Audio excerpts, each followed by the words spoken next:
The 8,875th meeting of the Security Council is called to order. The provisional agenda for this meeting is Peace and Security in Africa. The agenda is adopted.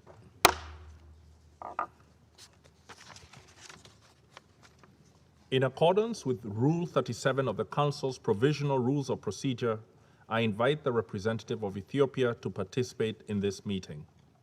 It is so decided.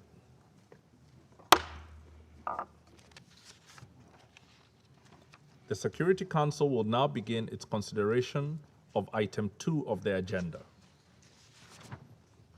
I wish to warmly welcome the Secretary General, His Excellency, Mr. Antonio Guterres, and give him the floor.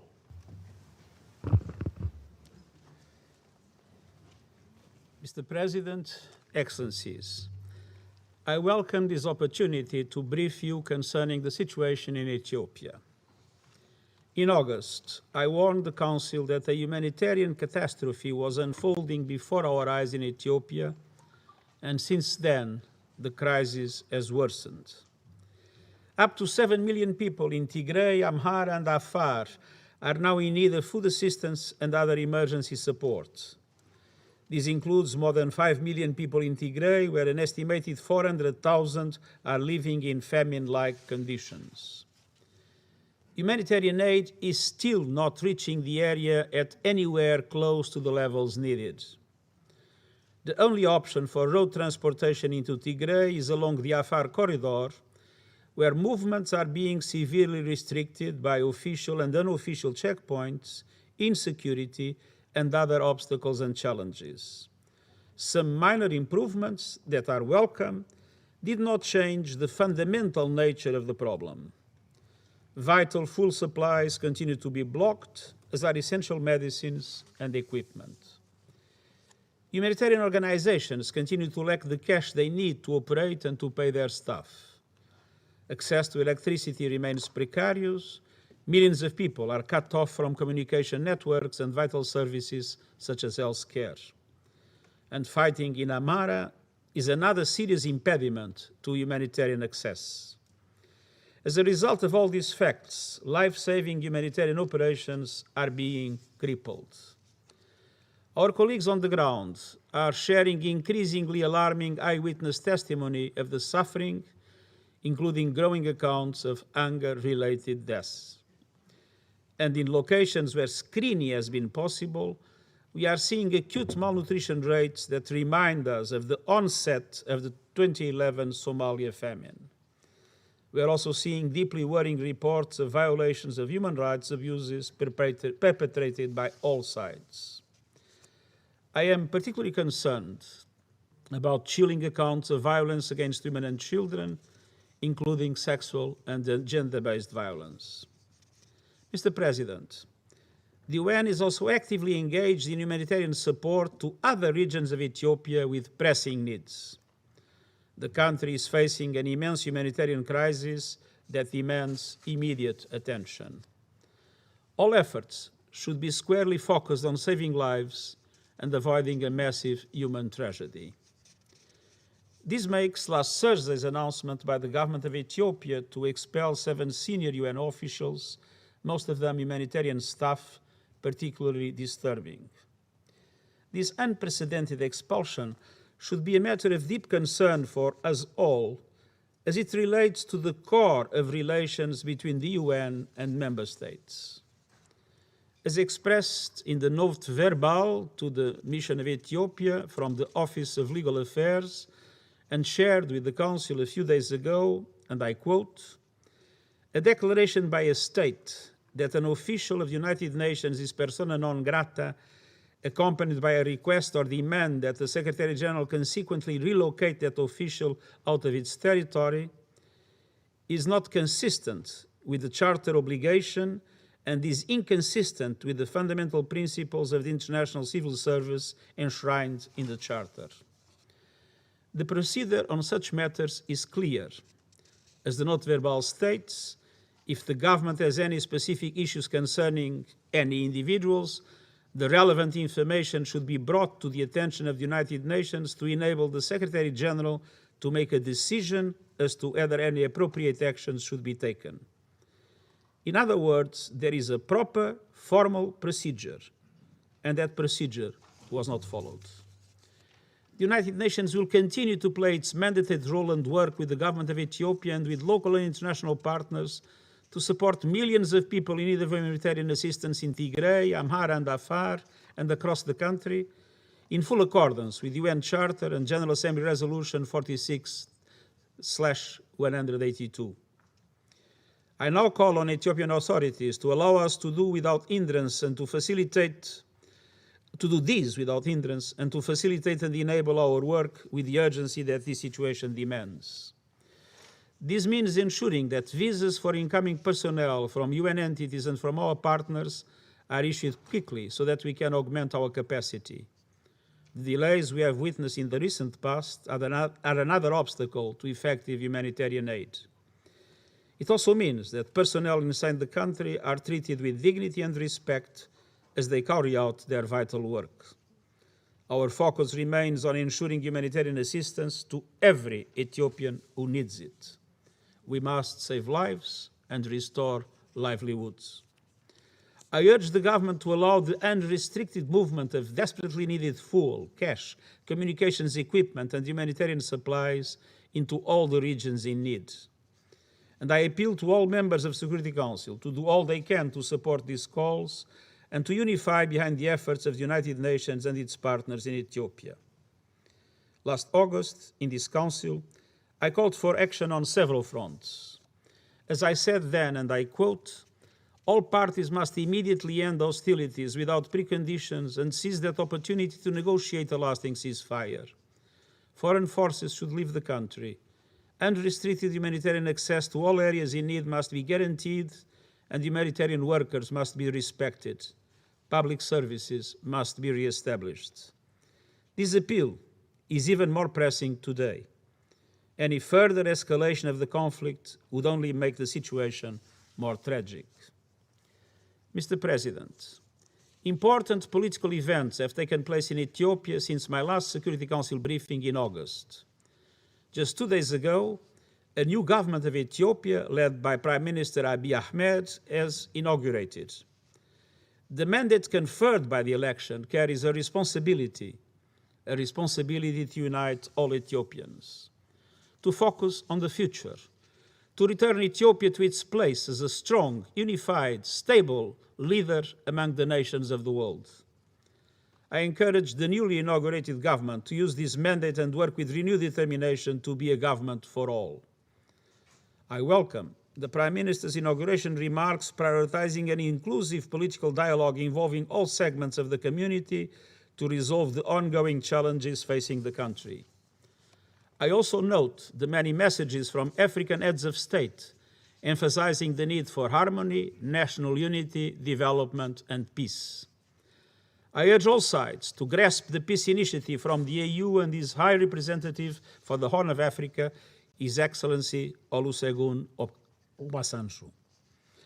Without peace, the challenges facing Ethiopia will intensify and further destabilize the broader Horn of Africa region and beyond.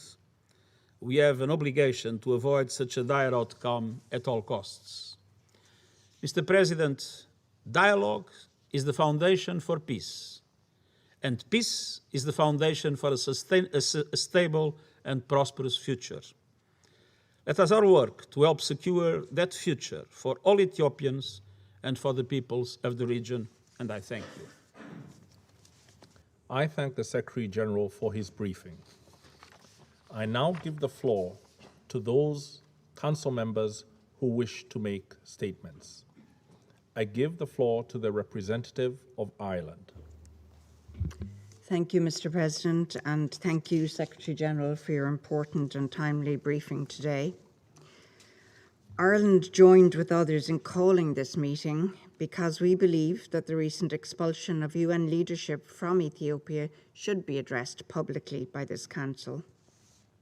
This expulsion is particularly egregious in the context of the continuing deterioration of the humanitarian situation in northern Ethiopia. It cannot be excused nor ignored.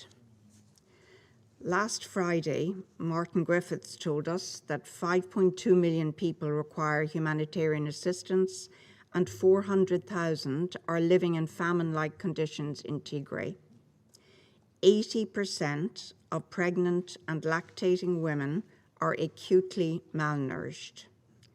Perhaps most worryingly, child malnutrition rates are similar to those recorded at the onset of the Somalia famine in 2011. Let's be clear about what this means. Ethiopian children are starving. People are dying because they cannot access food, water, and basic health care. This is not a situation caused by natural disaster. It's caused by those who continue to choose the path of war. The ongoing effective blockade of Tigray, including systematic efforts to prevent medicines and medical supplies from reaching the region, is costing lives. As the conflict spills over into neighboring Amhara and Afar regions, the humanitarian crisis is spreading. In these circumstances, we need a fully operational, unimpeded, and proportionate humanitarian response, reaching all those in need of assistance and protection in northern Ethiopia and across the country. The decision of the Ethiopian government to expel senior UN staff undermines its working relationship with the UN when it needs it most.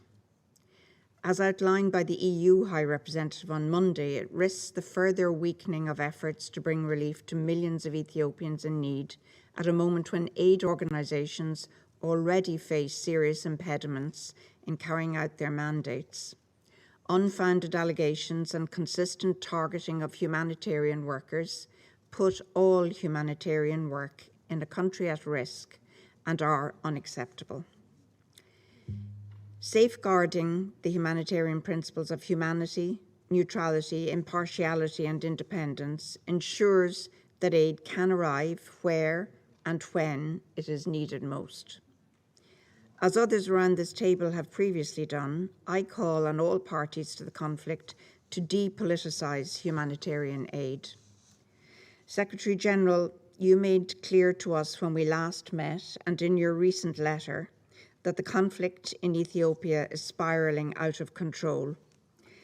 We were warned of this months ago. Ireland, a long-standing friend of Ethiopia, has been drawing attention to this and its inevitable consequences for the people of Ethiopia since we joined the Council. We ended our last meeting with you, Secretary General, in agreement that quiet diplomacy should be given a chance. Despite such efforts, we continue to receive reports of inflammatory, dehumanizing language. As you said today, Secretary General, any further escalation would only make the situation more tragic. We continue to receive reports of conflict-related sexual violence and atrocities, denial of access to humanitarian aid, and attacks on humanitarian workers which may amount to war crimes. Those who commit such violations must be held accountable. Before we see the tragedy worsen even further, before we see more young people needlessly lose their lives to this war, all sides must accept there can be no military solution to the crisis. Mr. President, let me reiterate the three key asks of many of us here at this table.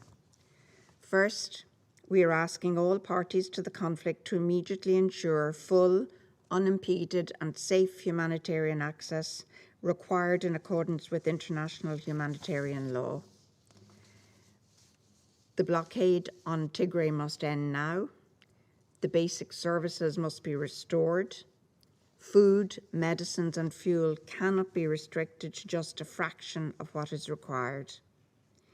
Without immediate and scaled-up action, the horror of mass mortality caused by political decisions, once again, will tragically overwhelm parts of Ethiopia. Second, we all want to see an immediate cessation of hostilities between all parties to the conflict and for them to come to the table to negotiate a lasting ceasefire. Eritrean forces also need to withdraw from Ethiopia. And third, We need a political solution to the crisis in Tigray, as well as an Ethiopian-led inclusive national dialogue that promotes the unity of Ethiopia. Mr. President, the African Union has a crucial role to play in engaging with all sides, supporting mediation efforts and ultimately assisting Ethiopia in finding a solution to this crisis. Ireland looks forward to hearing an update from the AU High Representative Obasanjo at the next available opportunity. To conclude, Mr. President, Ethiopia's government has a historic opportunity and indeed a new mandate to turn the tide towards peace and to steer the country back onto the hopeful path of just a few years ago. We are approaching the one-year anniversary of this conflict. It must end. It's time for Ethiopia's leaders to deliver the peace, unity and prosperity which all Ethiopian people deserve. The alternative is catastrophic, prolonged and expanding conflict that threatens to destroy Ethiopia's ambition for a prosperous and peaceful future. We simply cannot afford to miss this opportunity. Thank you, Mr. President. I thank the representative of Ireland for her statement. I give the floor to the representative of Estonia. Thank you, Mr. President, and thank you, Secretary General Guterres, for your briefing. We wholeheartedly support the statement you made today, last Thursday, and also your letter sent to the Security Council on this matter. Estonia strongly condemns the decision of the government of Ethiopia to expel 7 UN officials, including humanitarian and human rights officials. These personnel were responsible for the invaluable and difficult work of delivering life-saving aid to Ethiopia and helping the Ethiopian people with the unfolding man-made humanitarian catastrophe. It is essential that UN humanitarian operations are immediately allowed to resume in full capacity in Ethiopia. UN humanitarian operations are guided by the principles of humanity, impartiality, neutrality, and independence, and they have our full confidence. Any accusations against UN workers and humanitarian personnel of breaches of these principles should be accompanied by clear evidence. There is a process for handling any such concerns, and this has not been followed. The expulsion of the UN officials from Ethiopia undermines the efforts to alleviate the dire humanitarian situation and further endangers the work of humanitarian aid workers in northern Ethiopia, where they are already facing violence and harassment.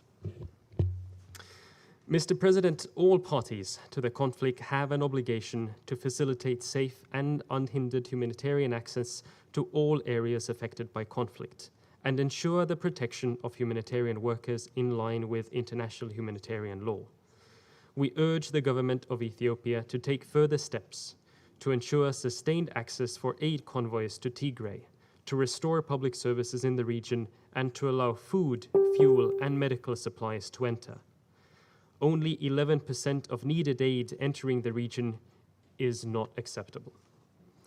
At the same time, we call upon the Tigray forces to stop their offensive in neighboring Amhara and Afar regions and to facilitate humanitarian assistance to hundreds of thousands of displaced people. Furthermore, we underline the importance of concluding the joint investigation into the allegations of human rights violations and abuses, in particular against human rights workers. The continued reports of these violations and abuses of international humanitarian law and international human rights are deeply worrying, and accountability for these violations must be ensured.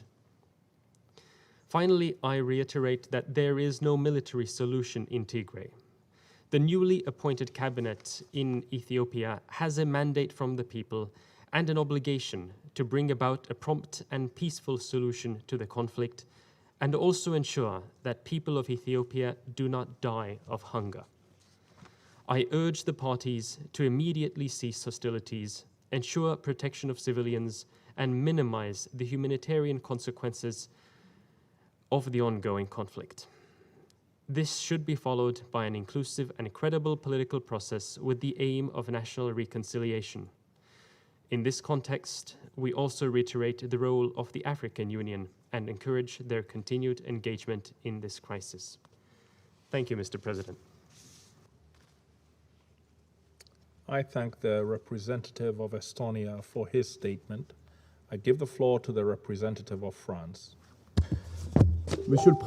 President, I'd like to thank, first of all, the Secretary General for his presence with us today and also for his briefing.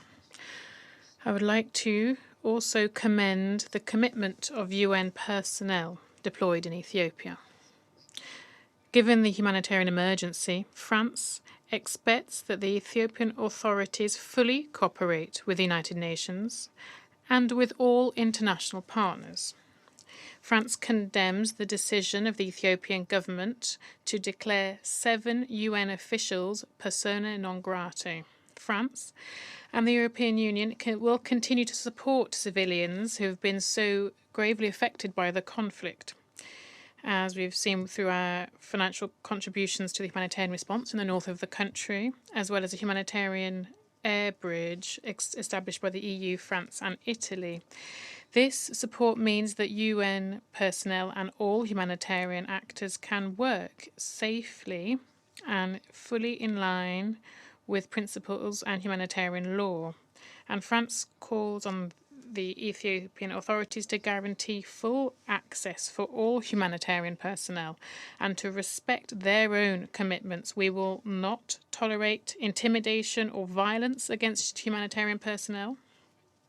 The lifting of the blockade that's in place is a precondition for any sort of resolution of this ongoing conflict. Here, like elsewhere, only a political solution will bring an end to this crisis. France fully supports the 3 points made today by you, Mr. Secretary General. A ceasefire is vital to respond to this emergency and to create the necessary conditions for a resolution. We once again call for a verifiable and controlled withdrawal of Eritrean forces from Ethiopian territory, particularly from Western Tigray. In return, we call on Tigrayan forces to demonstrate sincerity and to reinstate regional borders of Tigray. It is finally important that a compromise be found with the Amhara forces on the border dispute between the two regions within the framework of the Constitution. Reconciliation is only possible if they fight against impunity. France is looking forward to the publication planned for the 1st of November of the report of the joint inquiry led by the High Commissioner for Human Rights and the Ethiopian Commission for Human Rights. We take note of the commitments made by the Ethiopian government to identify and prosecute those responsible for human rights violations. France will support all efforts for dialogue which seek to preserve the unity and territorial integrity of Ethiopia. We take note of the commitment of the Prime Minister to organise an inclusive national dialogue, and we call on him to launch this as soon as possible. France also supports the efforts of President Obasanjo, who will be received tomorrow in Paris. We encourage all international actors, starting with the United Nations, to provide all the support needed for his work to succeed. Thank you very much, President. I thank the representative of France for his statement. I give the floor to the representative of Norway. Thank you, President. On Friday, we were shocked by Ethiopia's expulsion of 7 UN officials. And today, we are profoundly dismayed by Ethiopia's failure to reverse this untenable decision. The man-made humanitarian crisis in Ethiopia is getting worse by the day, and famine has, most probably, already taken hold. In this context, the expulsion of essential UN officials, key humanitarian leaders, is deeply disturbing. President, that Ethiopia chooses to a UN organization. The UN is delivering life-saving aid to people in desperate need, impartially and in all parts of Ethiopia. The UN is not a party to the conflict in Ethiopia. On the contrary, Norway firmly believes in the impartiality and professionalism of the UN and its personnel. We are steadfast in our support of the UN and wish to reiterate our request that Ethiopia immediately reverse the expulsion of 7 staff members. President, to end the catastrophic humanitarian situation in Tigray, the federal Ethiopian authorities, the TPLF, and other armed actors must ensure rapid, safe, and unimpeded access of humanitarian aid to the region. They must do their utmost to facilitate the work of humanitarian organizations and their personnel, and fully respect international humanitarian law by providing security for humanitarian workers. We deplore the ongoing vilifying comments made regarding humanitarian actors. Such hateful rhetoric is dangerous and is putting lives at risk. This situation hit those already vulnerable the hardest, including those facing famine, those displaced, and more often than not, women and children. Indeed, the denial of humanitarian access during conflict is one of the 6 grave violations against children. There must be a response to this. Norway also condemns in the strongest terms the reported killings of civilians and the widespread and systematic use of sexual and gender-based violence. All alleged atrocities and violations by all sides must be documented and investigated. Accountability for such acts is critical for prevention, deterrence, and justice for victims and survivors.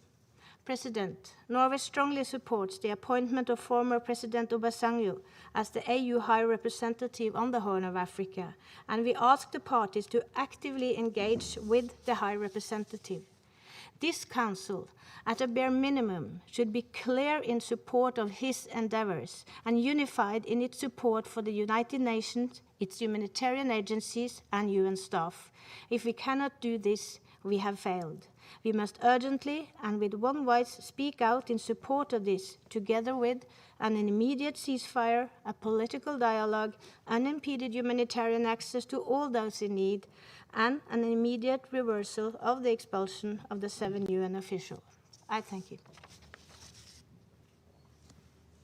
I thank the representative of Norway for her statement. I give the floor to the representative of the United Kingdom.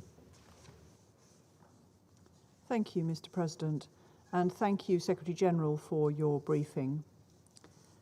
Mr. President, I start by paying tribute to UN staff around the world who work tirelessly to deliver humanitarian aid, assessing and addressing needs on a neutral, impartial basis. I think we all agree that their life-saving activities should not be politicized, and that Member States should make every effort to support and facilitate their work. That is why the United Kingdom, like many of Ethiopia's partners, was deeply disappointed by the government of Ethiopia's decision to expel 7 UN officials. The strength of international concern about this is apparent in the fact that over 40 countries quickly joined a joint statement delivered by the United Kingdom at the Human Rights Council in Geneva on the 4th of October. Mr. President, as we have heard and seen, the humanitarian situation in Ethiopia is critical. The UN personnel who were expelled were dealing with the increasingly acute needs of those in the north of Ethiopia.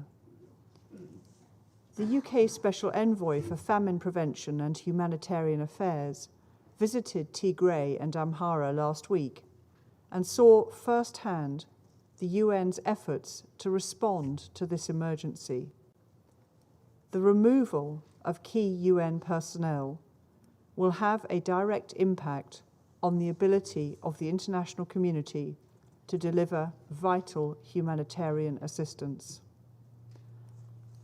Unfortunately, Mr. President, this is not the only obstacle to delivering aid in northern Ethiopia. I want to reiterate our urgent call for the TPLF to cease their military campaign and act in the best interests of ordinary people in Tigray.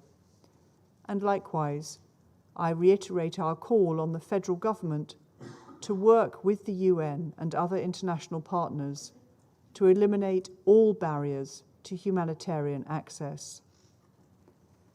As we've heard before, that needs to include urgent action to restore telecommunications and banking services in Tigray, enable deliveries of food and fuel, and expedite issuing visas for humanitarian response staff. Time is of the essence. Thousands of truckloads of food and medicine and millions of liters of fuel need to move into Tigray in order to avert deaths on a catastrophic scale before the end of this year. Finally, Mr. President, we know there will be no military solution to this conflict. It is past time to stop fighting and, as the Secretary-General urged, to start talking. We welcomed the African Union's decision to appoint His Excellency, former President Obasanjo, as an envoy in August. I reiterate our full support for him, the African Union, and the United Nations as they work to end this tragic conflict and help those in need. Thank you. I thank the representative of the United Kingdom for her statement. I give the floor to the representative of the United States. Thank you, Mr. President, and thank you, Secretary General Guterres, for your briefing to us this afternoon. First and foremost, I want to offer solidarity and support to the United Nations during this trying time as they work to save lives. The United States called for this urgent meeting today, given the events that have transpired over the last week. The Ethiopian government's reckless expulsion of 7 key UN officials, including the head of UNICEF, the head of UN OCHA, and a senior official from the Office of the UN High Commissioner of Human Rights, are an affront to this Council, to the United Nations, and to all member states, and our shared humanitarian principles. There's no justification for the government of Ethiopia's action, none at all. Nor did the government of Ethiopia follow the proper process for calling attention to its concerns, as we've heard from the Secretary General today. What could be the justification for expelling the UN focal point responsible for ensuring food and humanitarian assistance reach those who need it? What could be the justification for expelling the UN focal point for the well-being of children in Ethiopia? There's none. And as the Secretary General made clear, U.S. personnel cannot be declared persona non grata. The UN is impartial. The UN is neutral. And in Ethiopia, it is delivering life-saving aid, including food, medicine, water, sanitation supplies, to all people in desperate need. And it is conducting important human rights investigations in conjunction with the Ethiopian Human Rights Commission. U.S. personnel barred from Ethiopia must be allowed to return immediately. Their work is urgent, and some of these dedicated public servants are trying to stop a famine before it's too late. The unprecedented expulsion of these UN officials follows a pattern of escalating obstruction. In July, an emergency directors group from headquarters was detained while trying to conduct an assessment mission in Tigray. 3 NGOs were suspended shortly thereafter. These actions are calculated to intimidate and silence, but they do not accomplish that goal. Instead, they push starving people to the brink. Conditions in Ethiopia today rival Somalia in 2011 during the onset of the famine. We remember that famine with horror. Over 250,000 people died despite warnings, and it didn't have to happen. Starvation should never happen, and the famine does not have to happen. The government of Ethiopia can choose to reverse course on the expulsion of UN personnel, and all parties to the conflict can immediately facilitate the full and unimpeded access of humanitarian aid. And if these calls for humanitarian access continue to go unheard, then the Security Council must act. We can ensure the UN is allowed to deliver impartial aid.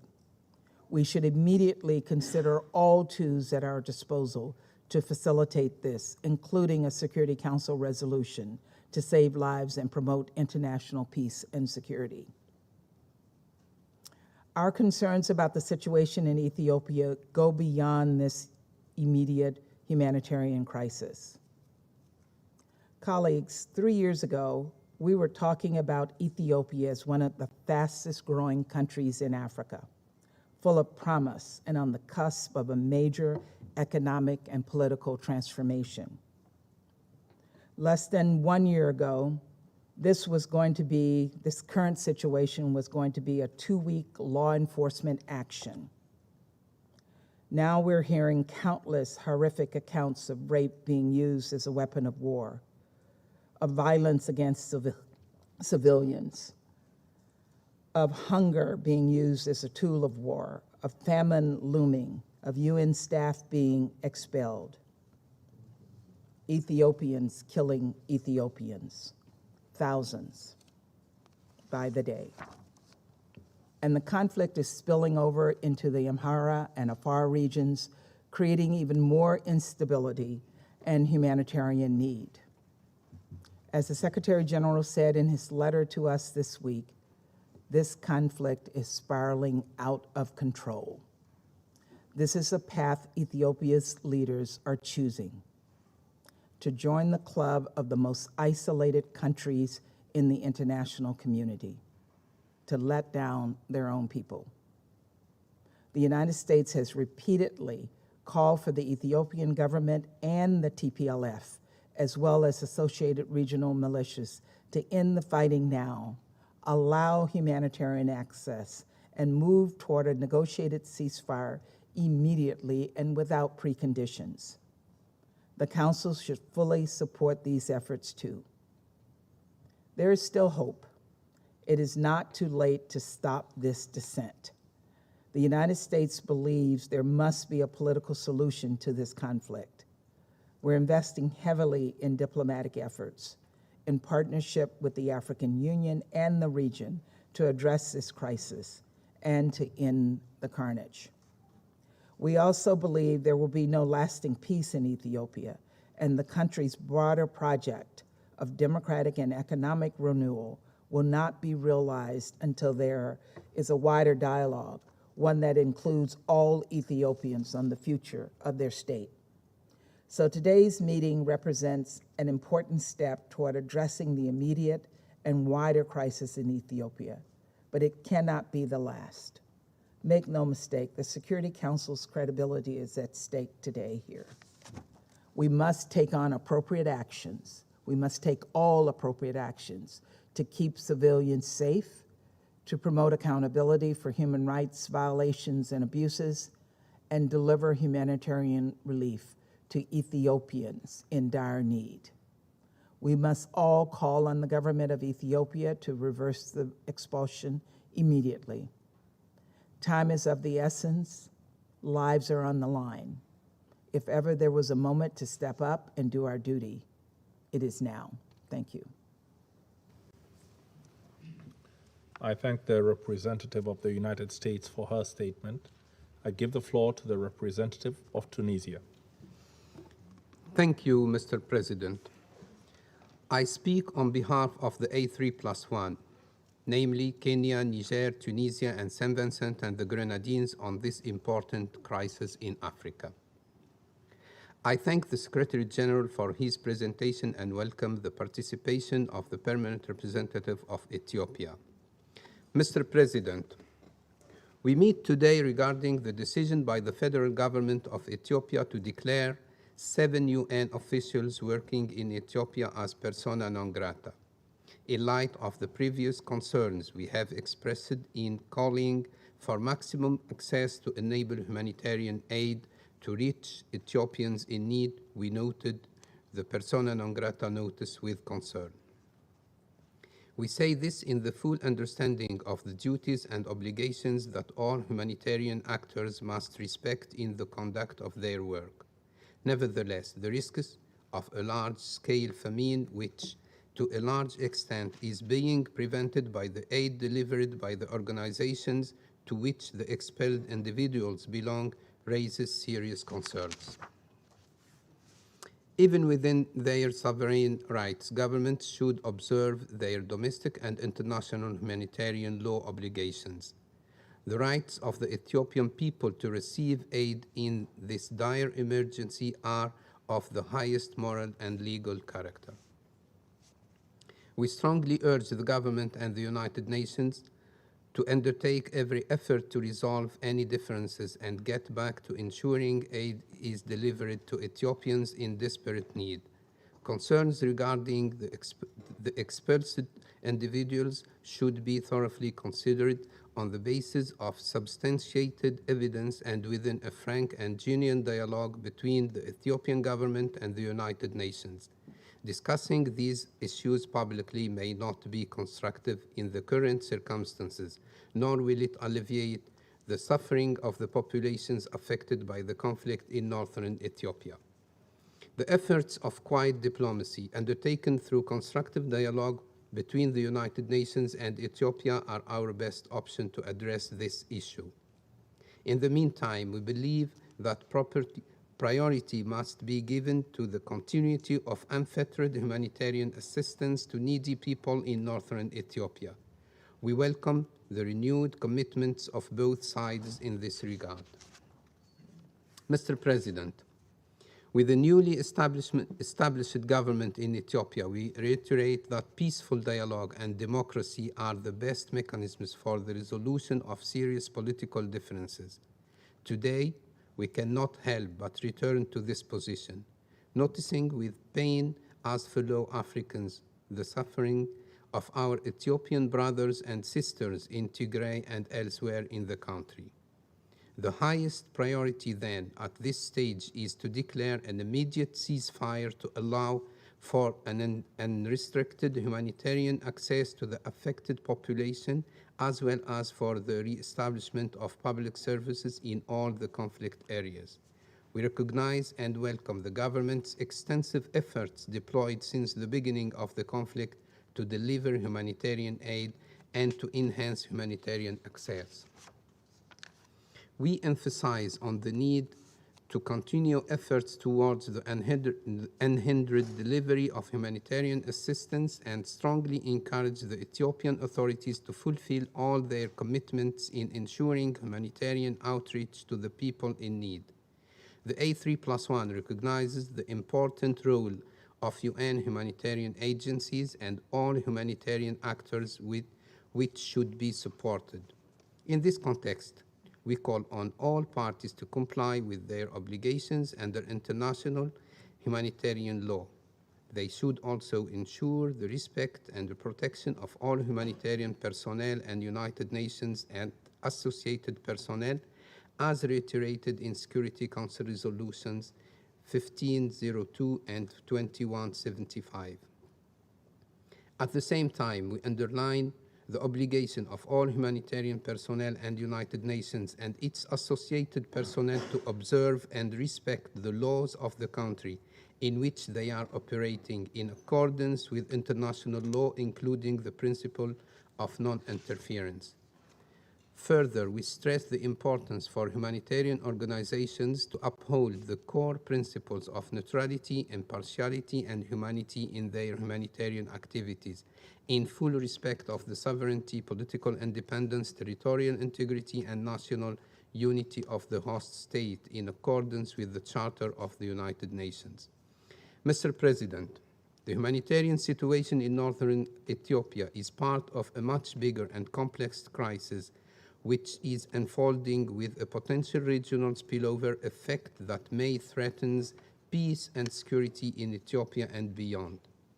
With the hostilities expanding to Amhara and Afar regions, it is clear that there could be no military solution to this crisis, and that taking up guns will only protract the conflict. The A3+1 therefore calls on all Ethiopian parties to cease hostilities and to engage in discussion with a view to conclude a comprehensive and permanent ceasefire which would pave the way for an inclusive Ethiopian-led dialogue and to national reconciliation. We also strongly call for the withdrawal of all non-Ethiopian forces from Tigray and the standing down of all militias from neighboring federal states. The African Union has a major role to play to help Ethiopians in their reconciliation efforts so that they can protect their unity and territorial integrity and recover Ethiopia's status as an anchor of regional peace and stability. In this regard, we support the active engagement of His Excellency President Obasanjo, High Representative of the African Union for the Horn of Africa, to promote, through political dialogue, peace and security in the region, particularly in Ethiopia. We call on all stakeholders and international partners to extend every possible support to the High Representative and to allow the continent the necessary space to resolve its challenges with the support of the international community. In conclusion, Mr. President, we, the A3+1, reaffirm our respect for and commitment to the sovereignty, political independence, and territorial integrity of Ethiopia. We stand in solidarity with our sister nation and in this trying moment in their pursuit for peace and stability. We hope that the new government effectively lays the foundation of a new beginning, especially by carrying the robust national dialogue on peace, cohesion, development, and unity in diversity. I thank you. I thank the representative of Tunisia for his statement. I give the floor to the representative of China. Thank you, Mr. President. Mr. President, I thank Secretary General Mr. Guterres for his briefing. I welcome the presence of the permanent representative of Ethiopia, Ambassador Atske Selassie, at today's meeting. At present, the humanitarian needs in the Tigray region continue to grow. Food insecurity and displacement remain acute problems. UN humanitarian workers have overcome various challenges and delivered much-needed humanitarian supplies to many Ethiopians. China appreciates these efforts. The United Nations and other international humanitarian agencies should follow the humanitarian principles, help Ethiopia increase its humanitarian response capabilities, expand the scale of relief efforts, and prevent the deterioration of the situation. We call on the international community to provide sustained resources to the Ethiopian government in order to fill the humanitarian gap as soon as possible and ensure that aid reaches all people in need. The armed conflict poses enormous challenges to humanitarian operations. We have noticed that the Ethiopian government earnestly assumes the primary responsibility for humanitarian assistance and has proactively launched its own relief operations. At the same time, the government is also actively responding to the concerns of international humanitarian agencies. Tremendous efforts have been made in this regard. At the request of humanitarian agencies, the Ethiopian government has simplified administrative procedures on multiple occasions, reduced the number of checkpoints, scaled up land and air transportation, and allowed humanitarian agencies to bring communication equipment into conflict areas. These measures have contributed to expanding humanitarian access and ensuring the delivery of relief supplies, and therefore should be positively acknowledged. Mr. President, China regrets the disagreements surrounding the 7 UN humanitarian personnel and noted the positions and concerns expressed by the Ethiopian government and the UN respectively. We believe that a solution can only be found through dialogue and consultation. The priority now is to engage in quiet diplomacy in order to prevent a deadlock. We encourage both sides to maintain contact, fully exchange information, work together to seek a solution and avoid undermining existing trust and cooperation between the two sides. The international community should create a favorable atmosphere for a settlement through dialogue. Mr. President, a new government has just been inaugurated in Ethiopia. China expresses its welcome. China supports the Ethiopian government in making continued efforts to achieve unity among all Ethiopians, promote political dialogue, and work collectively to safeguard national unity and build a brighter future for the country. The international community should continue to provide assistance to Ethiopia while respecting the country's sovereignty and ownership. China supports African solutions to African problems and welcomes the good offices of former President Obasanjo in his capacity as the AU High Representative for the Horn of Africa. The United Nations and the African Union should strengthen collaboration and jointly play a constructive role in promoting peace and reconciliation across the entire Ethiopia. I also wish to point out that the unilateral sanctions imposed on Ethiopia and Eritrea by certain countries are in breach of international law and the basic norms governing international relations and will serve only to disrupt political settlement. Such sanctions should therefore be lifted as soon as possible. Thank you, Mr. President. I thank the representative of China for his statement. I give the floor to the representative of India. Thank you, Mr. President. I thank Secretary General, Mr. Antonio Guterres, for his briefing and for sharing his assessment on the humanitarian situation in Ethiopia. I also welcome the permanent representative of Ethiopia, Ambassador Taye Selassie, in today's briefing.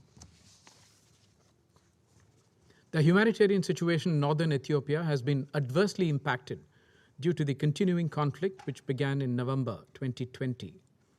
Despite the unilateral ceasefire declared by the Ethiopian government to facilitate humanitarian aid to the affected population, during the recent months, the fighting has continued and expanded to the neighboring regions of Tigray. The Ethiopian population, particularly women, children, and the elderly, continue to suffer from the ongoing conflict. In this difficult situation, the efforts of humanitarian agencies led by the UN has provided relief to the population. The northern part of Ethiopia will continue to need steady supplies of humanitarian relief in the coming months. In this regard, we note with appreciation the work of humanitarian workers and agencies. However, the unfortunate expulsion of senior UN officials coordinating the humanitarian assistance has the possibility to adversely impact the humanitarian situation. It is therefore important to de-escalate the situation through engagement and dialogue. While we are not aware of the circumstances which led to the recent developments, we are of the view that the founding principles of humanitarian assistance, that is humanity, neutrality, impartiality, and independence, should always guide any humanitarian action. Humanitarian assistance and humanitarian workers should also be sensitive to the situation on the ground and adhere to these principles, especially when the host state is facing a complex politico-military situation internally. We have noted the reports of diversion of humanitarian assistance by armed groups and others. Such incidents need to be investigated and corrective measures need to be taken. It is imperative that the United Nations and its agencies continue to work closely with the government of Ethiopia to ensure that aid reaches the needy in a timely and satisfactory manner. They cannot work at cross purposes. We hope that both the UN and the Ethiopian government will make purposeful efforts to resolve expeditiously all issues in the interest of the affected population. We should eschew politicization of the matter. India has consistently underscored the importance of mutual trust, engagement, dialogue, and reconciliation to address all issues relating to the ongoing conflict in northern Ethiopia. In this context, we welcome the formation of a new government in Ethiopia led by Prime Minister Abiy Ahmed on 4th October and his announcement of an inclusive national dialogue. We urge all sides to exercise restraint and support the call by the Ethiopian government for opening channels of communication to build trust among themselves. We also welcome the voice of support to the Ethiopian government by the African leaders who attended the swearing-in ceremony of President Abiy Ahmed on 4th October. The work must begin on the restoration of normalcy in the lives of the people in the affected regions. To this end, we reiterate our call to find an amicable political solution in a manner that serves the interests of all its people in line with the provisions of the Constitution of Ethiopia. In conclusion, Mr. President, the political and economic stability of Ethiopia is paramount, not just to the Horn of Africa, but the entire African continent. The international community and the African Union need to support all efforts that are directed towards humanitarian assistance and an early resolution of the conflict. India reiterates its strong commitment to the unity, sovereignty, independence, and territorial integrity of Ethiopia. I thank you. I thank the representative of India for his statement. I give the floor to the representative of Vietnam. Thank you, Mr. President. I would like to thank the Secretary General, Mr. Antonio Guterres, for your insightful briefing. I welcome the permanent representative of Ethiopia to our meeting today. Mr. President, we are all concerned about the deteriorated humanitarian situation in Tigray, especially its consequences and adverse impacts on the daily lives of millions of people. As responding to this humanitarian need in Ethiopia is the most urgent task that requires the international community support, we emphasize the critical role of the UN agency, including UNICEF, OCHA, and other international partners in this regard. Therefore, we regret the recent decision undertaken by the government of Ethiopia to declare persona non grata to 7 UN officials. We are afraid that the decision will affect humanitarian operations in the country.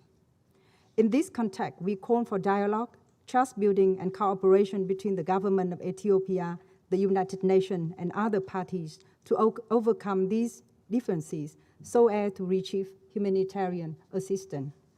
Mr. President, we welcome some progresses of the practical activity carried out by the United Nations, including humanitarian organizations and international and regional partners, for 10,000 of Ethiopians over the past few months, including people in Tigray. Recently, the first round of food distribution to people in Afar and Amhara region have been completed by the World Food Programs. However, we understand that the access to and distribution of humanitarian assistance still remain far from satisfying the need of urgent assistance in many parts of Tigray. The conflict has resulted in other systemic issues that may lead to further deteriorations. ADSG Martin Griffith said, 5.2 million people are in need of food aid, including 400,000 people living in famine-like conditions. In the face of such danger, we call on all parties to fulfill their obligation under humanitarian law to prevent a famine from occurring. It is crucial to ensure safe, effective, and efficient delivery of and access to humanitarian assistance to the Tigray region and bordering area.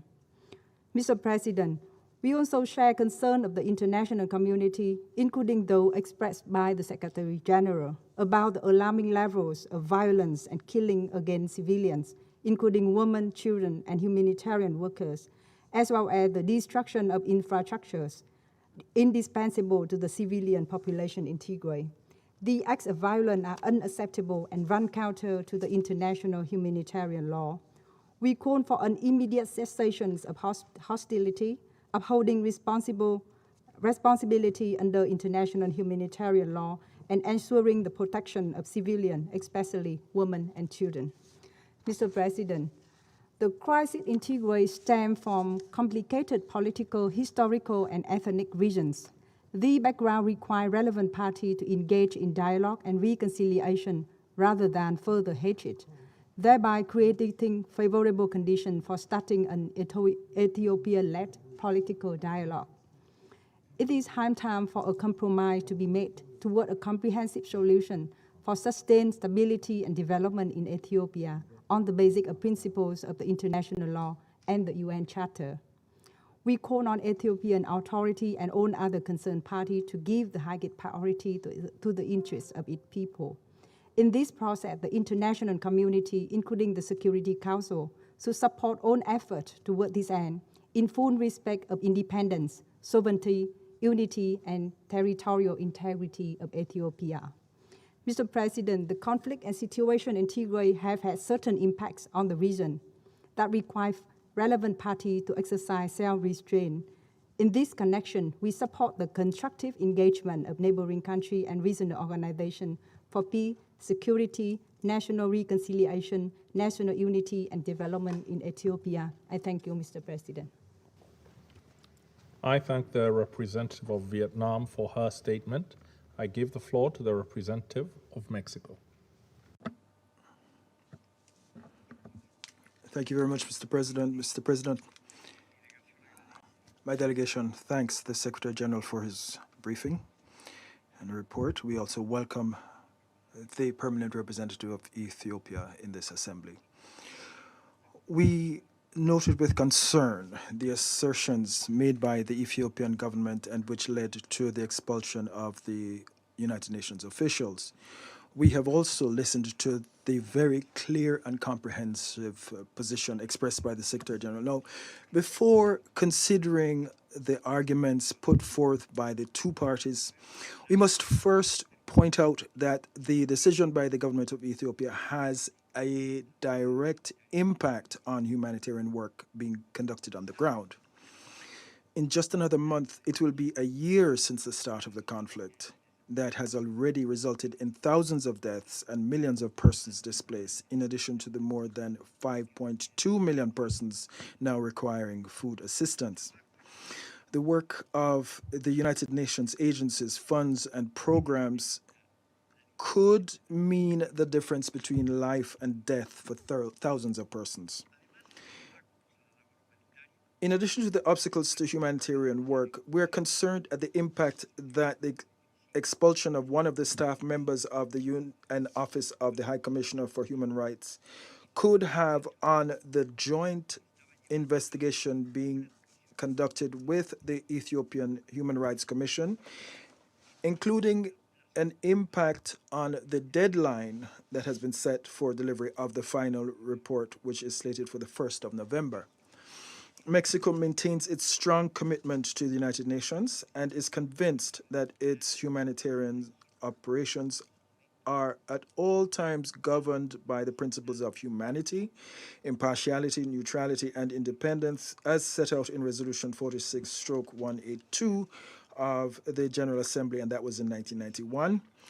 And this continues to provide us with the framework that defines the terms on which humanitarian assistance can be provided. However, whenever a state or a party to a conflict gives its consent, and by that I mean it agrees to the provision of specific humanitarian assistance, this cannot be subject to ad hoc decisions. Based on this consent, the parties involved must allow and facilitate access, that is to say, unrestricted access to humanitarian assistance. We must not forget that what is at stake here is the protection of the civilian population. The International Court of Justice, in its famous judgment on the Nicaragua case of the 27th of June, 1986, ruled that the provision of strictly humanitarian aid cannot be regarded as unlawful intervention or as in any other way contrary to international law, providing it complies with the principles of the Red Cross and others providing such aid without discrimination. It bears repeating that in the exercise of these humanitarian functions, UN agencies and their officials enjoy immunities in accordance with the Convention on the Privileges and Immunities of the United Nations of 1946, to which Ethiopia is a state party, precisely to ensure that these officials can carry out their work without interruption and for the benefit of those who most need it. And it is for this reason that we underscore that any accusation leveled against the United Nations or its staff under the convention I just cited must be substantiated by firm evidence and followed up by consultations with the organization, as well as an investigation conducted with due process, which also includes the presumption of innocence, which is a general principle of law.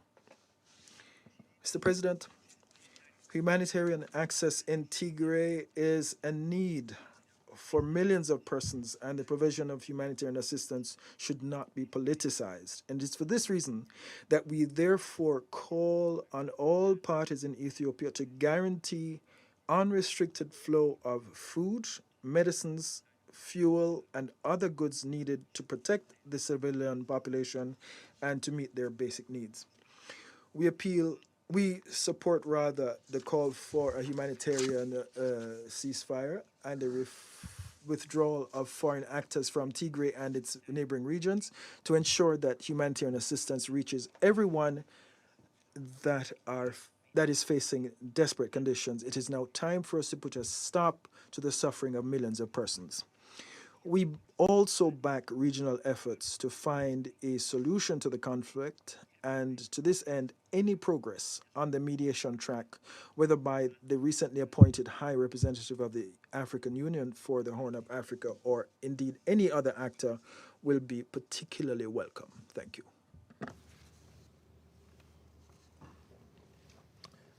I thank the representative of Mexico for his statement.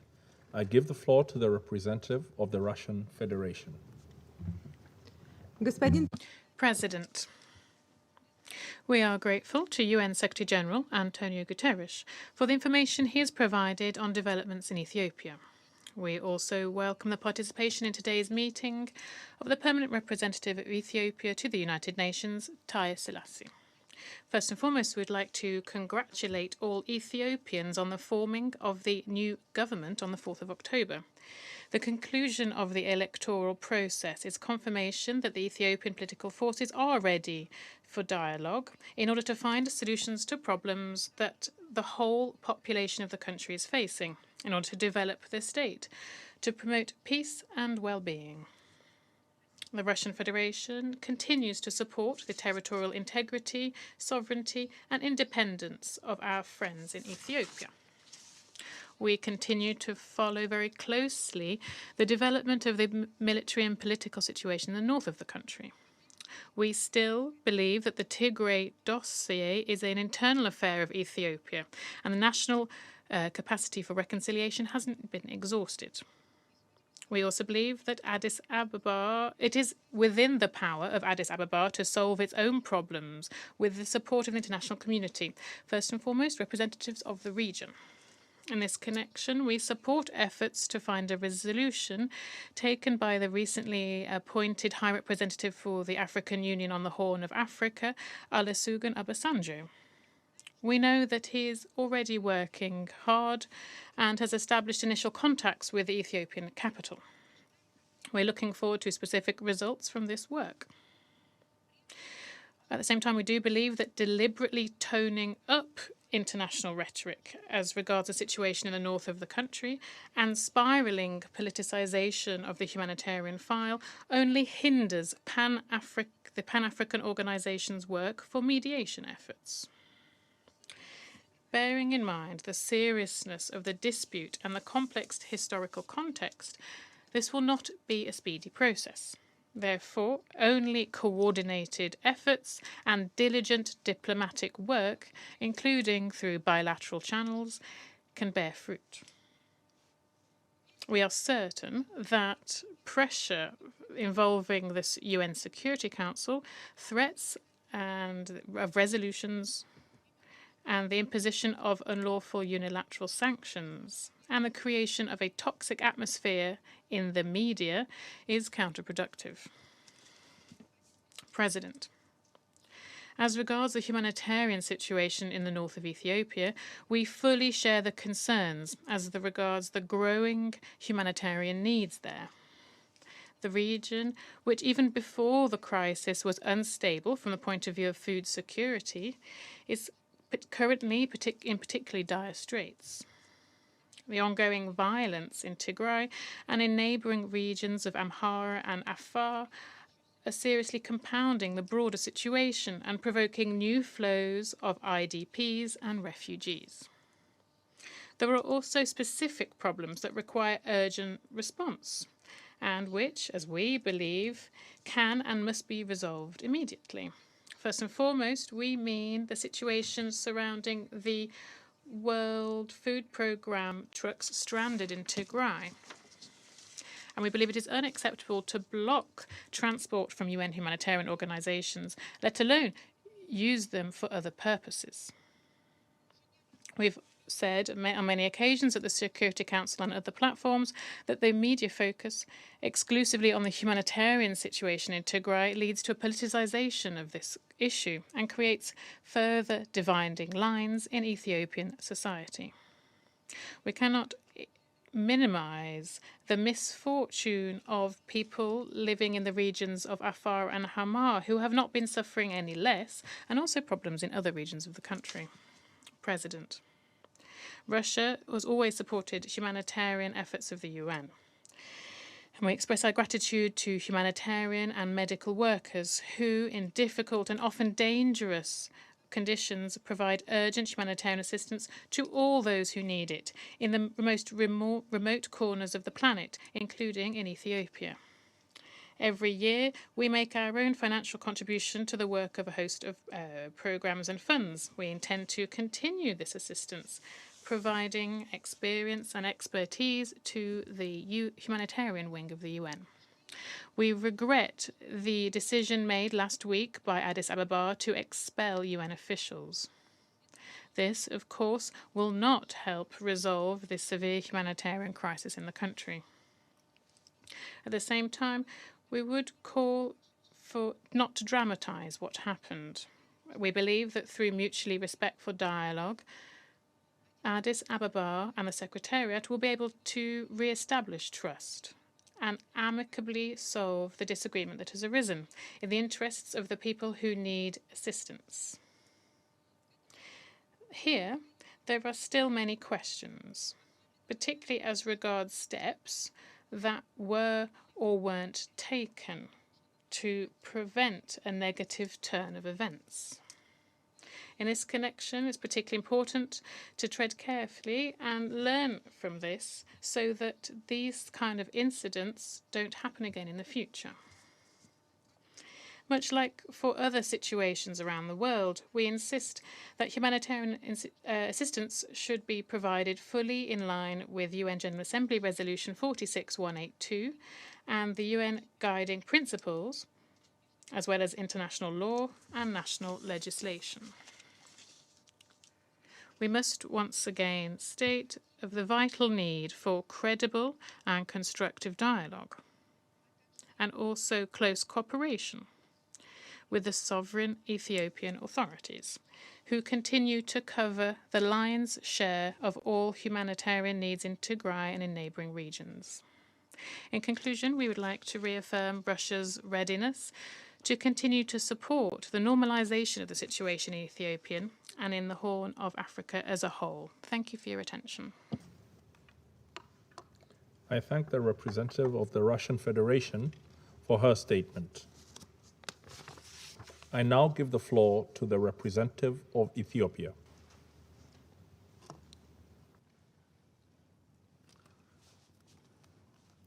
Thank you, Mr. President. Congratulations on assuming your presidency for the month of October. I would like to convey Ethiopia's best wishes in the discharge of your responsibilities. I also thank our Secretary General. Mr. President, I don't want to hide my surprise in the convening of this meeting of the Security Council. We find it incomprehensible for this august body to discuss the decision of a sovereign state exercised within the domain of international law and sovereign prerogative. There have been several instances where governments had expelled UN staff and other diplomatic envoys for so many disclosed and undisclosed reasons. Did the Council ever meet to vindicate such a decision? not to the best of our recollection. Mr. President, we truly hoped Council members would have the insight to leave this matter to the government, Ethiopia, and the United Nations. At the outset, I would like to register our position that the government of Ethiopia is not under any legal obligation to provide justifications or explanation for its decisions. Excellencies, we are obliged to make reference to the basic norms of the United Nations and its humanitarian operations. The General Assembly resolution on guiding principles for humanitarian assistance, 46/182, provides the sovereignty, territorial integrity, and national unity of states must be fully respected in accordance with the Charter of the United Nations. The most fundamental element of the sovereignty of the state has to do with their prerogative to determine who enters, remains in, exists in their territory. When we appeal for support and work with the UN or other humanitarian operators, we have not forgone this fundamental right. Therefore, the government will continue exercising its due right and responsibility on monitoring and screening all humanitarian operators in Ethiopia. Any suggestion to the contrary is unacceptable. As to the legality of the decision, leaving the details aside, the UN itself can be quoted for arguing decisions of persona non grata apply to the UN as well. Mr. President, when it comes to the obligation of UN staff, the rules are unequivocal. Article 101, paragraph 3 of the UN Charter provides all staff members employed by the United Nations must have the highest standards of efficiency, competence, and integrity. In the context of humanitarian operations, integrity entails adhering to principles of neutrality, impartiality, humanity, and independence. It also requires respect for the laws and police power of the host state. Furthermore, they must respect the code of conduct of UN, which, among others, provides the following. First, UN staff shall neither seek nor accept instruction from any government or from any other source external to the organization. Second, staff members shall not use their office or knowledge gained from their official functions for private gain, financial or otherwise, or for the private gain of any third party, including family, friends, and those they favor. Third, staff members shall not communicate to any government, entity, person, or any other sources any information known to them by reason of their official position. These cardinal principles, for the safeguard of which UN staff enter a solemn oath and swear on their conscience, mean that in the presence of contradicting views, competing interests, political pressures, and all forms of temptation, the UN staff will remain neutral. In the presence of deceit, coercion, and vested interest, they will preserve their independence. And in the existence of consideration that may appear to be reasonable basis for decision, UN staff will be guided by humanity only. The UN staff, Ethiopia expelled, sidelined their oaths, the rules of professional conduct, and the principles of humanitarian assistance. Mr. President, let me cite few examples among the multitude of transgressions that we selected with great care and caution. Needless to say, the misconduct of few individuals doesn't speak to the professional and able team of the UN in Ethiopia or anywhere else. Rather, it speaks of the serious ethical dilemma that existed in the humanitarian operation in Ethiopia for the past 11 months. These individuals executed the conspiracy created by TPLF and its member to generate an image of extreme casualty that warrants quote-unquote humanitarian intervention and rescues the criminal group. To use their own words, they were looking to create a Darfur-like situation. They suddenly and overnight created 1 million victims of health disaster, while OCHA country office reports 2.8 million people that need emergency health assistance. The main OCHA office was made to report 3.8 million, only because that level of inflation of misery was needed to elevate the crisis to level 3. They categorized the situation in Tigray under IPC 5, based on data collected from a region of 6 million population by a single FAO staff and interpreted by 2 UN staff that are Ethiopian and open TPLF supporters based in Rome. They assisted in fabrication of false allegations submitted to the UN Security Council as a white paper. The white paper contained unfounded allegations, including the use of hunger as a weapon, and preferred the need to apply Resolution 2417/18. The former head of OCHA was made to report to this council 152 Ethiopians died due to food shortage, while such incident had never occurred. They made up the data and went to the extent of disinforming this global security body. About 2 weeks ago, they reported 12 individuals died of hunger in an IDP camp, while the organization running the IDP camp, an internal organization itself, came out and stated the allegations are simply false. They implored UN agencies to conduct investigations outside of their mandate to meet the instruction of TPLF to generate exhibits matching the false allegation released on medias and to supposedly substantiate a case before the ICC. They didn't even show mercy to victims of gender-based violence. First, in violation of the protection of protocols of safe houses for victims of gender-based violence, they invited TPLF armed men and militia to the safe houses. In addition, they exposed the safe house before an international media and invited interviewers and interrogators to safe houses to intimidate victims and elicit testimonies. This, Mr. President, is happening in a city where close to 13,000 detainees and prisoners were released with absolute impunity, and thousands of armed youths are roaming in the streets, already creating terror on residents. These individuals recorded a UN staff meeting and gave a copy to TPLF for the sake of providing it with material it could use to back its false allegations. These individuals openly celebrated and make other UN staff cheer the so-called victory of TPLF and the withdrawal of the National Defense Forces from Tigray. They openly conducted activism in support of TPLF, a group proscribed as terrorists, and make political statements that instigate violence and inflame the conscience of the Ethiopian public.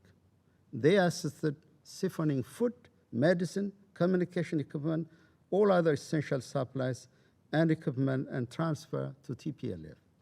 Right before their expulsion, they were facilitating the deportation of ethnically segregated group of Ethiopian migrants from Saudi Arabia and their resettlement in third country in Africa for training and preparation before they join combat with TPLF. In effect, a parallel UN operation that completely sidelined the UN country office was created. Apart from the selfish interest of individuals, we have evidences that the entire endeavor is created by a higher and more sophisticated motivation that seeks to undermine the Ethiopian state and rescue the TPLF. Ethiopia deeply resents this experience. Mr. President, expulsion was not our primary course of action. In multiple occasions, we explained our concern to UN officials. On July 8, 2021, the Deputy Prime Minister and Foreign Minister of Ethiopia wrote a letter to the UN Secretariat explaining in great details the misconducts of the UN staff that require corrective measures. We also summoned some individuals and warned them to halt their misconduct. Nevertheless, the transgression continued unabated. Mr. President, we believe the UN agencies and their honorable role are undermined by these few individuals. Our request from the United Nations is, First, to deploy new staff that are aware of and will adhere to their professional code of conduct. Overwhelming majority of UN staff fulfill this requirement and would distance themselves from political mercenarism. The government of Ethiopia stands ready to assist expeditious deployment of the replacement. More importantly, we request the UN to review all the reports, statements, and assessments that were produced on the situation in Ethiopia in the past year. These reports and data and information they contain must be verified. This audit is necessary for us to build and sustain trust and advance the exemplary cooperation between the Ethiopian government and the United Nations. Mr. President, the United Nations is an invaluable development and humanitarian partner for Ethiopia for many years. I want to underscore the great values we attach to the support of our organization during this difficult time. We also believe majority of the UN staff we have the privilege of working with have the requisite integrity and decency. Mr. President, I would like to reassure this Council the new Ethiopian government established with the popular will and mandate of the Ethiopian people to herald peace and prosperity stands ready to work with the international community to address long-standing and current challenges. We welcome and value initiative by leaders of our region, the African Union, and the support of the Secretary General Antonio Guterres toward sustaining peace and stability in Ethiopia. We assure you that we will facilitate the visa requests. No one should doubt the Ethiopian tradition of hospitality. What we ask is respect, dignity, and honesty, open and candid discussion. We will, as we did in the past, we will always stretch our hands to all those who treat us with dignity and equality. That is and is the story of an Ethiopian life since the time of the League of Nations. I thank you.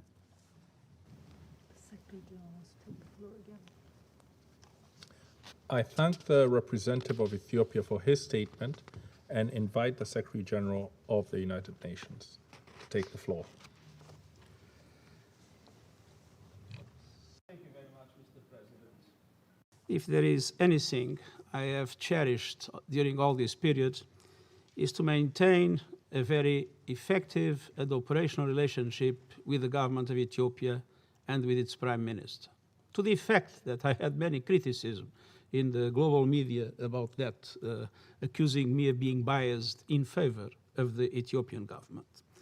So it is with total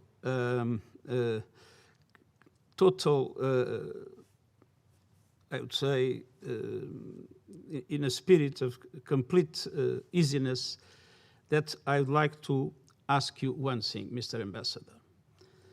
If there is any written document provided by the Ethiopian government to any UN institution about any of the 8 members of the UN that were expelled, I would like to receive a copy of that document, because I have not had any knowledge of any of them, and it would be very useful for me to detect if documents are given to the UN and not given to my knowledge. Then I have to investigate what has happened in my organization. So I ask you, please, Mr. Ambassador, to provide me as a copy of any of the written documents written by the government of Ethiopia about any of the 8 that were expelled by Ethiopia in this regard. And I would recall that twice I told the Prime Minister that if there were concerns about lack of, I'd say, lack of impartiality of the UN staff, that I asked him, please send me those situations for me to be able to investigate. Twice I asked it to the Prime Minister. Until now, I had no response to these requests. And so, for us, the question is very simple. we believe that Ethiopia has not the right to expel these 8 members of the UN. We believe Ethiopia is violating international law in doing so. And we are ready to cooperate with the government of Ethiopia in relation to any situation in which the government of Ethiopia feels that any member of the UN is not behaving in total impartiality, in total independence, as humanitarian law prescribes and humanitarian principles establish. I want to tell you, Mr. Ambassador, we want to cooperate with the government of Ethiopia because we have only one agenda in Ethiopia, and that agenda is the people of Ethiopia, Tigrayans, Amharans, Afaris, Somalis, the people of Ethiopia. The people of Ethiopia is suffering. We have no other interest but to help stop that suffering. Thank you very much.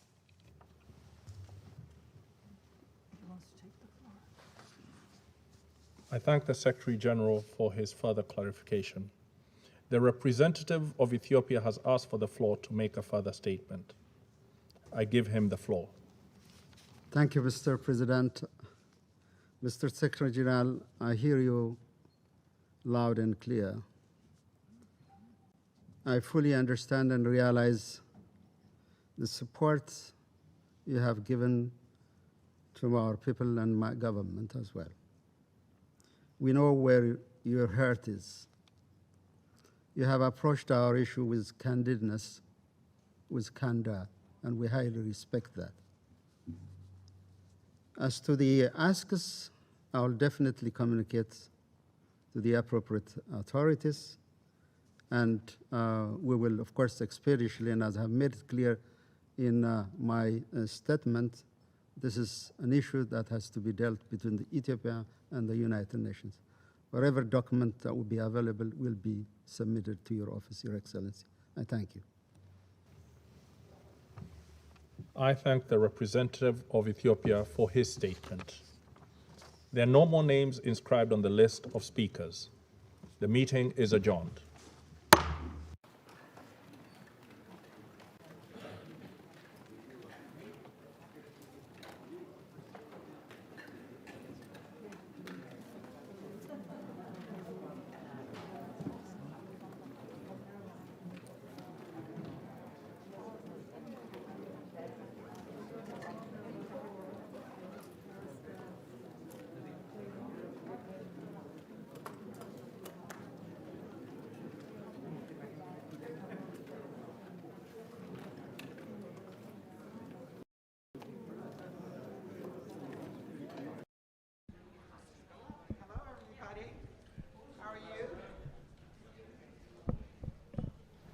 Seen a parade of us today. Thank you all. I just have a brief statement and I'll take a couple of questions. And let me begin by offering my strongest, in fact, the strongest solidarity possible from the United States to the United Nations and its staff worldwide. We called for today's urgent meeting because of the Ethiopian government's reckless expulsion of 7 key UN officials, including the head of UNICEF, the head of the UN OCHA, and a senior official from the Office of the UN High Commissioner for Human Rights. These expulsions are an affront. They are an affront to the Council, they are an affront to the UN, and they are an affront to United Nations member states and our shared humanitarian principles. As I said in the meeting, there's simply no justification for these actions. The UN is impartial and neutral. These groups are conducting important human rights investigations, and they are delivering life-saving aid. UN personnel must be allowed to return immediately to conduct their urgent work, including trying to stop a potentially devastating and unnecessary famine. These are self-inflicted wounds, and they reflect how, more broadly, this is a conflict where Ethiopians are killing Ethiopians, where Ethiopians are raping Ethiopians. It is Ethiopia's leaders who are letting down the Ethiopian people. 3 years ago, we were talking about Ethiopia as one of the fastest growing countries in Africa, a country full of promise and on the cusp of a major democratic and economic transformation. We were excited because Ethiopia looked like it might become the bedrock of Africa's optimistic future. 1 year ago, or a little less, we were told that the current situation would be a 2-week law enforcement action. Now we're talking about terrible violence. We're talking about mass famine, rape being used as a weapon of war. And I want to make something clear. It is not too late to stop this descent. It is not too late to prevent the famine, to get Ethiopia back on track, to save lives. There is still hope. We need a ceasefire that brings all parties to the table to find a peaceful way forward so that Ethiopians can return to the future we know it can have and its children deserve.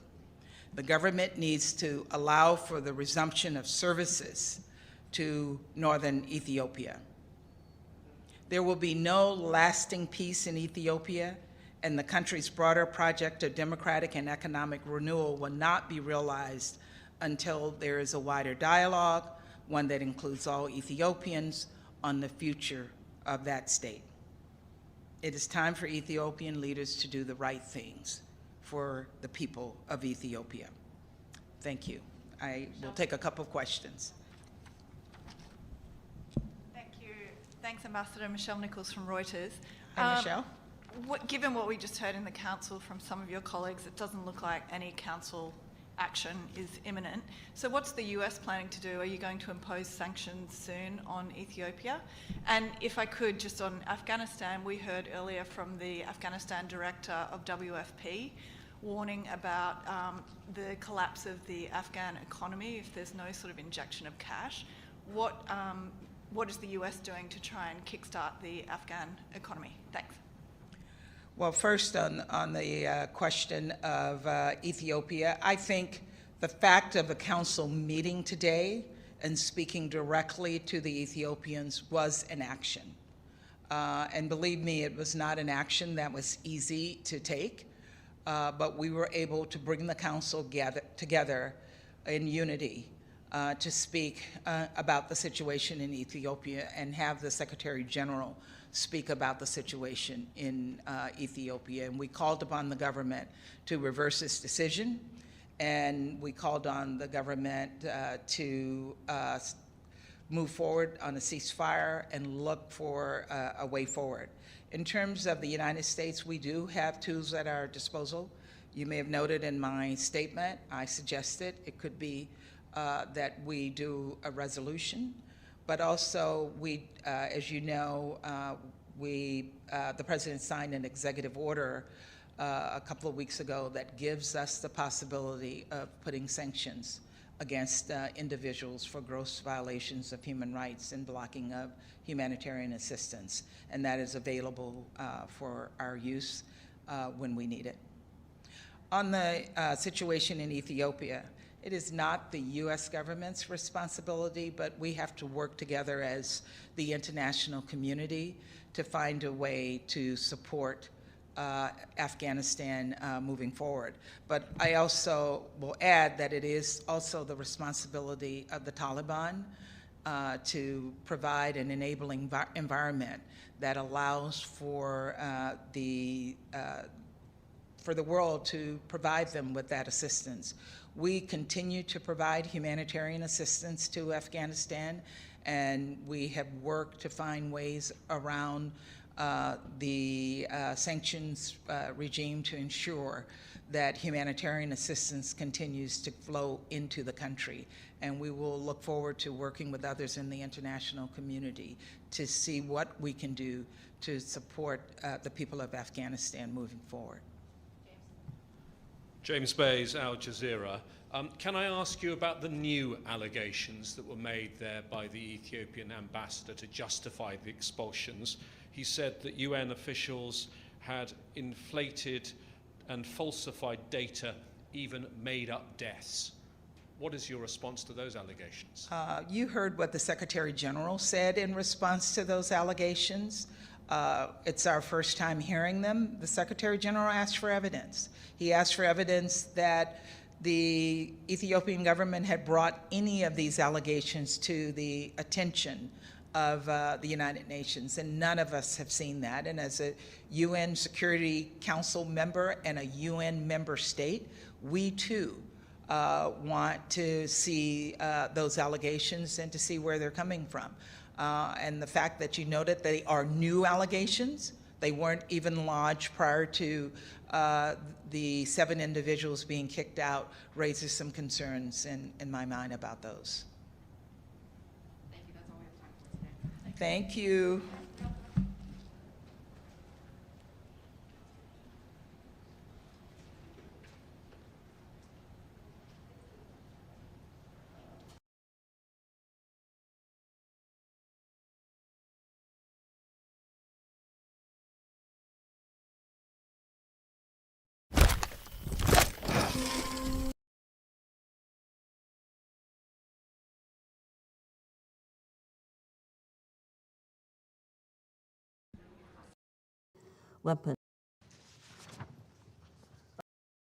weapons flows, aided by permissive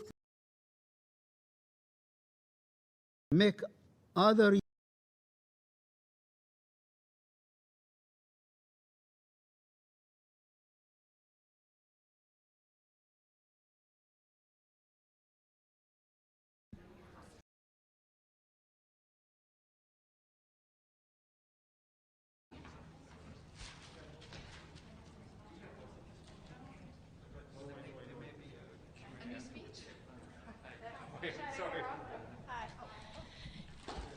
Yeah, we just wanted to say that we are also part of the group that has called for this open meeting, which we think is extremely important, that we will now hear the voices, hopefully, of a unified council speaking about the need for unimpeded humanitarian access in a situation where Ethiopia is facing probably a famine-like situation, and the decision of the expulsion of the UN staff, as we said on Friday when we first heard about it, needs to be reversed.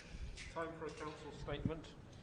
We think so, absolutely. But the fact that we now have an open meeting and the message will be loud and clear from council members is also very, very important. But isn't it disappointing that you are not discussing even presidential or statement on this regard?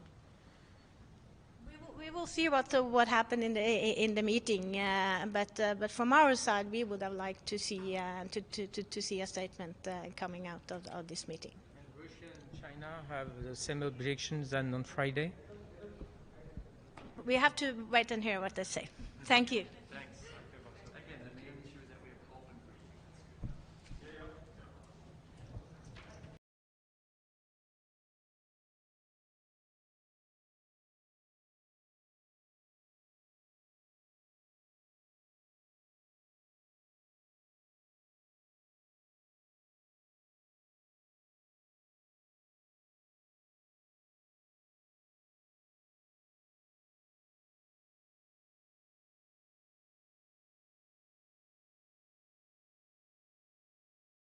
Ethiopia, as everyone knows, we called this meeting because, frankly, we think we're staring into an abyss. Without immediate scaled-up humanitarian action, we're looking really at the prospect of potentially mass mortality on the ground. Again, overwhelming parts of Ethiopia. We know the situation on the ground is dire. We know well over 5 million people are in need. People are actually, as we're all standing here, they're dying. They're starving, they're hungry, they don't have water, they don't have food, they don't have access to basic fundamental human services. I was shocked today when I saw a figure of 80% of pregnant and lactating women are acutely malnourished. This is just not something that can stand. So we absolutely want to see a full and open discussion today. I'm really glad the Secretary General is joining us. It's the second time he's been with us on this issue. I think it shows what a priority he's giving to this situation. We will say again, as we've said before, this is not a natural disaster. This is caused by political decisions.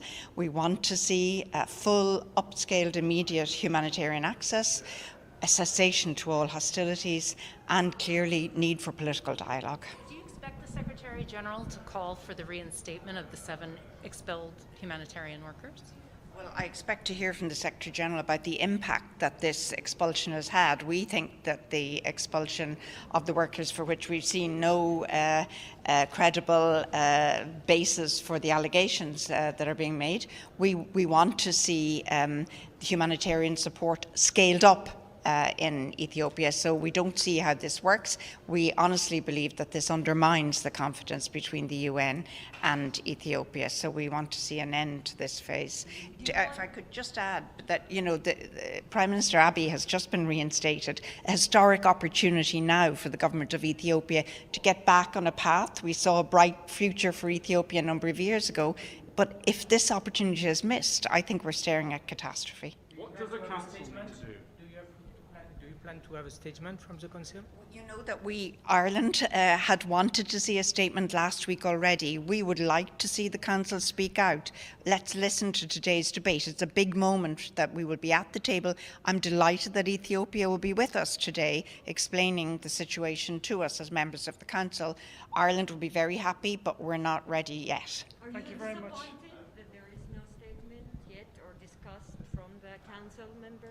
Well, until now, yes. This is the 9th month Ireland is on the Council. Every single month since we arrived, we have raised this issue. You know that we have looked high and low to find ways to get the voice of the Council register on this.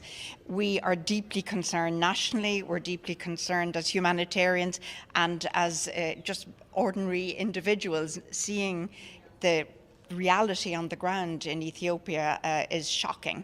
So we want to see the Council take its responsibility, stand up and speak out. That's why we came to this table originally, and that's what we're trying to do. An open meeting gives us that chance. Thank you very much.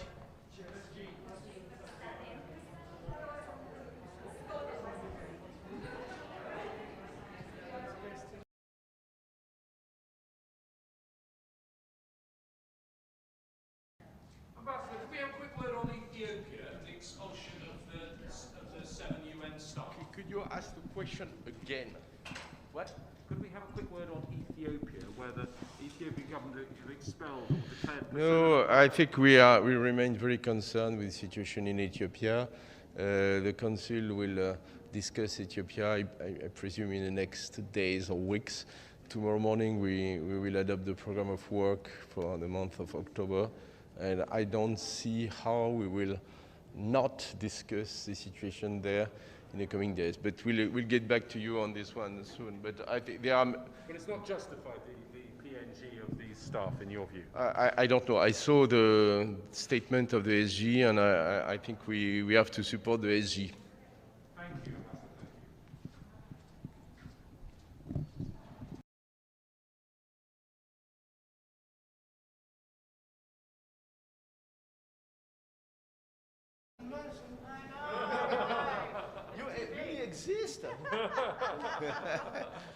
Okay, good. No, I think we'll just... I think it's a good opportunity to listen to the Secretary General, and I'm sure he will call for cooperation, for access. Humanitarian access in Ethiopia is needed. I think there are 5 million people who are just in need of food and drugs and everything, so urgent access is needed. We need the government of Ethiopia to restore full access to UN agencies, and beyond humanitarian access, the sooner we get a political track back on track, if I may say so, I think the better, because there will not be any solution with conflict, and so we need a political track as soon as we can. Yeah. Does the Council need to speak with one voice? Always. Afghanistan question?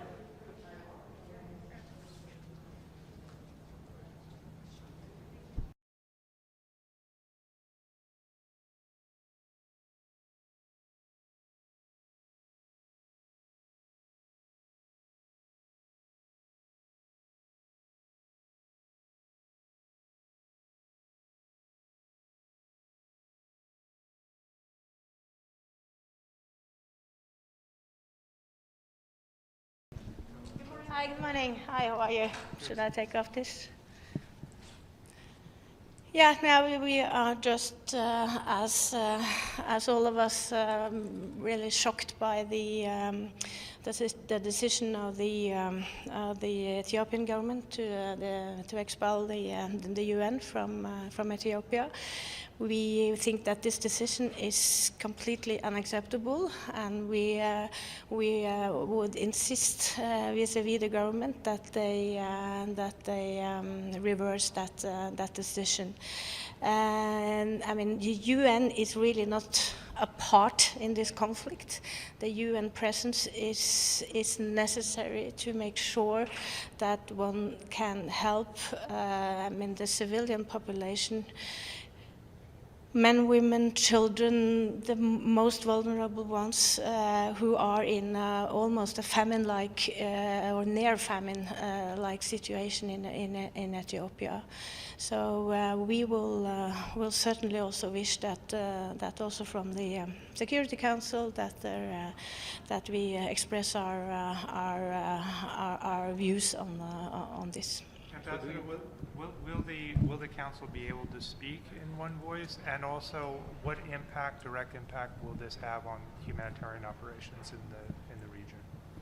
Of course, it remains to be seen whether the council can agree to speak in one voice. But I think the impact of a united statement from the council is always very, very important, and not least in this very grave and acute situation. And I hope that we will be able to do that as soon as possible. Do you propose a statement to the Security Council to be adopted? We haven't proposed anything. We will have to listen and see how the meeting now develops, and see what's possible to do. But from the Norwegian side, we are certainly very clear that this decision by the government of Ethiopia is completely unacceptable. But you say that you hope to have a reversal of this decision. Do you think it's possible? Because they ask 72 hours, if I'm not wrong, to leave the country. So how it's possible to reverse the decision between these 72 hours? I think it's always possible to reverse a bad decision, and the UN needs to stay on in Ethiopia more than ever, and that's why we are shocked by this decision by the government. What about the meeting on the DPRK on the missile tests? What do you expect to come out of the council? How serious is this possibility of new sanctions? Yeah, once again, speaking on behalf of Norway, we will certainly, and we have already condemned the recent missile launch, and they are in violations of Security Council resolutions. So we need once again to speak out against this. What will happen in the Council as such, that's too early to say anything about. But from the Norwegian side, we will speak out very clearly on that issue as well today. Thank you. Thank you very much. Thanks. Thank you.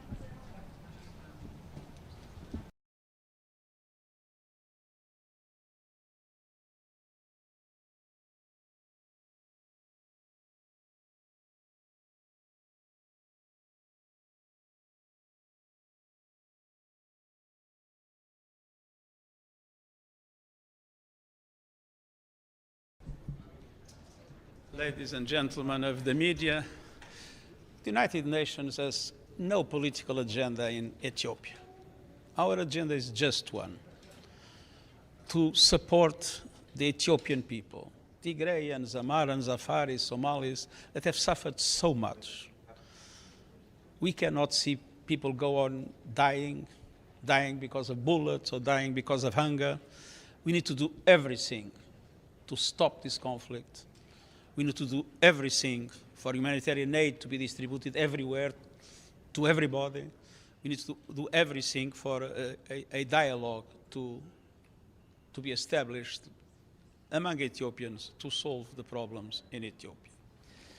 Now, in this context, I was, of course, deeply shocked with the fact that 7 members of the UN had been expelled from Ethiopia and declared persona non grata. We had the occasion to explain why this, in our opinion, is not in line with international law.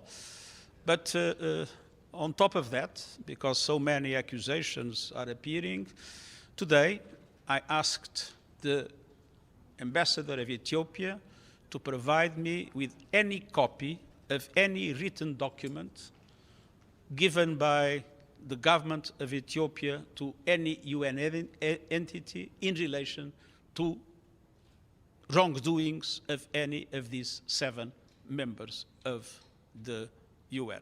And if such a document will be provided, we will, of course, immediately do an investigation why it did not come to my attention. Thank you very much. Secretary General, we've never seen you do a right of reply ever in the Security Council that I can recall. Is this an expression of the level of your displeasure at the moment with the Ethiopian ambassador? It's my duty to defend the honor of the United Nations.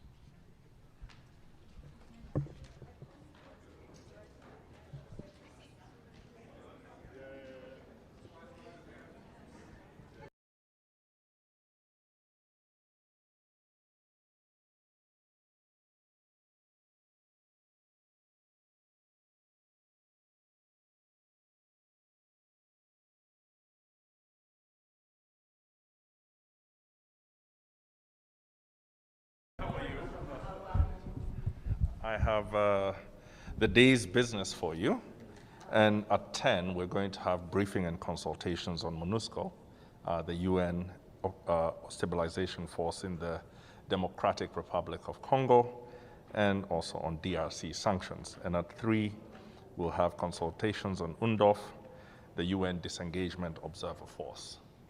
Thank you. Ambassador, there's some talk of a meeting soon, perhaps not today, perhaps tomorrow, on Ethiopia. Are you able to confirm anything at this stage? I cannot confirm anything at this stage, but the moment I learn of it, I will let you know. We have indications of an appetite for that. And what is Kenya's view about the current situation in Ethiopia and regarding those 7 UN workers who had to leave the country after being declared persona non grata? Well, Kenya has very much engaged in the Security Council on the question of what's happening in Tigray and Ethiopia as part of the A3+1. And I think we were very clear about the need for unimpeded humanitarian access, as well as the need to see progress in political negotiations to bring up a ceasefire. I think the A3+1 has not changed its position on that, but continued to urge the parties to understand that the military option would only further divide the country and make peace even more difficult to achieve.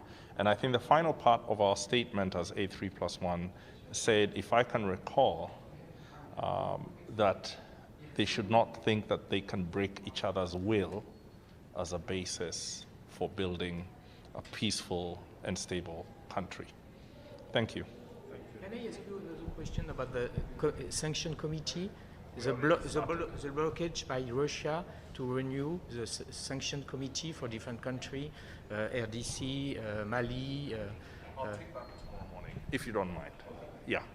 Thank you. Let me start this meeting.